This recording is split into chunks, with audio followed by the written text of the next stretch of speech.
सबसे पहले जिप का इस्तेमाल किसने किया? जिप बनाने की आइडिया लोगों के दिमाग में कैसे आई? इस वीडियो में इसके इतिहास के बारे में बात करेंगे। जिप का इस्तेमाल किस काम के लिए किया जाता है ये बताने की जरूरत नहीं, आपको पहले से सब कुछ पता है। और जो बात पता नहीं वही बताने की जरूरत है। साल 1851 में एलियस होवे इस इंसान ने दो कपड़े को जोड़ने के लिए एक कपड़े की पट्टी बनाई। उस पट्टी को उसने नाम दिया कंटिन्यूअस क्लॉथिंग क्लोजर। इतना बड़ा नाम दिया था। कुछ समय बाद फिरकॉम जुडसन इस इंसान ने क्लैस्प लॉकर तैयार किया। लेकिन क्यों? क्योंकि उसके दोस्त को हमेशा पीठ दर्द का प्रॉब्लम होता था और उसके चलते वो शूज की लेस नहीं बांध सकता था क्योंकि उसे लेस बांधना नहीं आता था। फिरकॉम जुडसन इन्होंने उसके इस प्रॉब्लम के ऊपर सॉल्यूशन निकाला।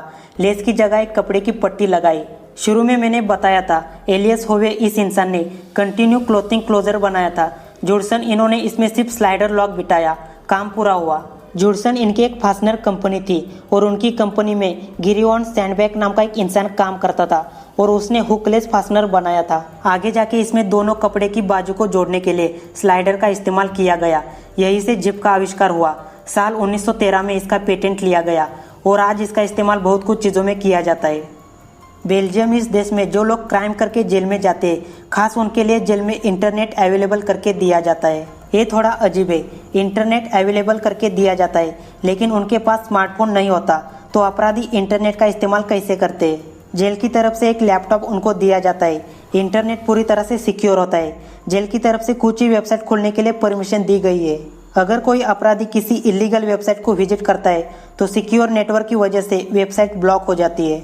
जेल के इंटरनेट का पूरा सिस्टम इलेक्ट्रॉनिक प्लेटफॉर्म पे सिक्योर किया गया है। इसका मतलब अपराधी इंटरनेट का इस्तेमाल गलत तरीके से नहीं कर सकता। अब इंटरनेट की मदद से अपराधी क्या क्या देख सकते हैं? सिक्योर इंटरनेट के अंदर entertainment video, e learning, television show, calendar, ये सारी चीज़ें देख सकते हैं। लेकिन दुनिया में सिर्फ बेल्जियम में ये सर्विस अवेलेबल नहीं है, बल्कि और देशों में भी जेल में इंटरनेट का इस्तेमाल करने के लिए परमिशन है, जैसे कि Australia, Canada, Germany, Malaysia, Norway, Philippines, Romania, Ukraine और अमेरिका। लेकिन लिमिटेड इंटरनेट। आपको इस फैक्ट के बारे में क्या कहना है कमेंट करके बताना। क्रिकेट कुछ लोगों को पसंद है और कुछ लोगों को पसंद नहीं, लेकिन क्रिकेट के बारे में इतिहास में एक अजीब घटना घटी थी। एक मैच के बारे में आपको बताता हूँ। इंग्लैंड और साउथ अफ्रीका के बीच साल 1939 में एक कसौटी सामना चल रहा था। ये सामना 9 दिन का था, लेकिन बारिश की वजह से 12 दिन तक चला। लेकिन मैच के 12वें दिन मौसम में खराबी आने की वजह से मैच ड्रॉ किया। लेकिन असली कारण कुछ और ही था। मैच ड्रॉ किया क्योंकि इंग्लैंड की टीम को वापस जाने के लिए जहाज अवेलेबल थे, प्लेन नहीं था और टीम जहाज मिस नहीं करना चाहती थी। ये बात सुनने में काफ़ी अजीब लगती है, लेकिन इतिहास में ऐसा हो चुका है। इस फैक्ट में 2 ऐसी बातें बताऊंगा जिसके ऊपर आसानी से यकीन नहीं होगा। साल 2011 में जापान में एक बड़ा भूकंप आया था। इस भूकंप की वजह से काफ़ी नुकसान हुआ था। नॉर्थ कोरिया ने जापान की बुरी हालत देखकर $5 लाख की मदद की थी।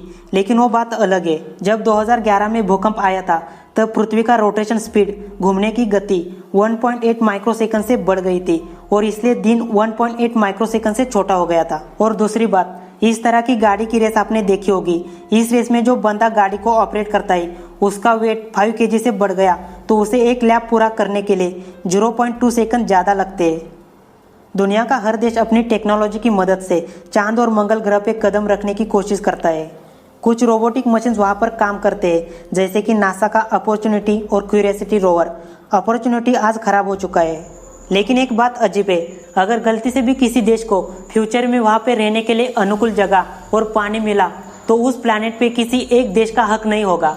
ऐसा मैं नहीं कहता, बल्कि संयुक्त राष्ट्र संघ ऐसा कहता है। साल 1967 में संयुक्त राष्ट्र संघ ने एक नियम जारी किया था। उसमें कहा था चांद और मंगल ग्रह पे किसी एक देश का हक नहीं है। दूसरा विश्व युद्ध साल 1939 से 1945 तक चला, मतलब ये युद्ध खत्म हुआ ऐसा हम समझते हैं, लेकिन एक तरीके से नहीं।